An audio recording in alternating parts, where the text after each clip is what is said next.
মনে করেন আপনি বা আপনার পরিচিত কেউ ঘরের ভেতর শারীরিক নির্যাতনের শিকার হচ্ছেন।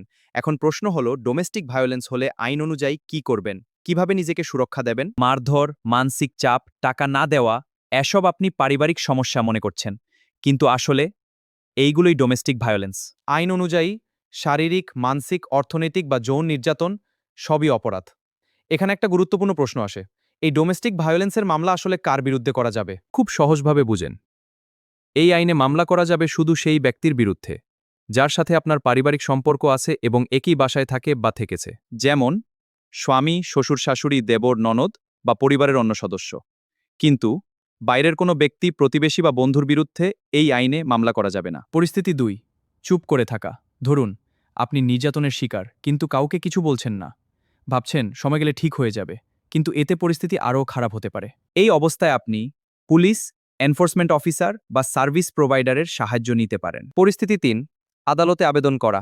ধারা ১১তে আপনি নিজে বা আপনার পক্ষ থেকে অন্য কেউ আদালতে আবেদন করতে পারবে।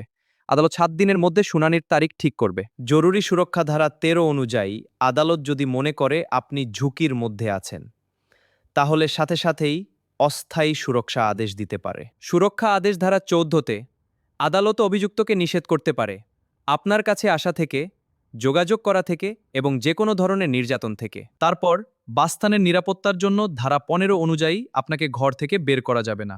প্রয়োজনে আদালত অভিযুক্তকে ঘর ছাড়তে বলবে অথবা আপনার জন্য আলাদা বাসার ব্যবস্থা করতে বলবে।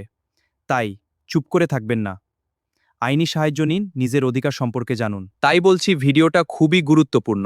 যদি সময় না থাকে তাহলে শেয়ার করে টাইমলাইনে রেখে দিন, পরবর্তীতে যখনই প্রয়োজন হবে তখনই দেখে নিতে পারবেন।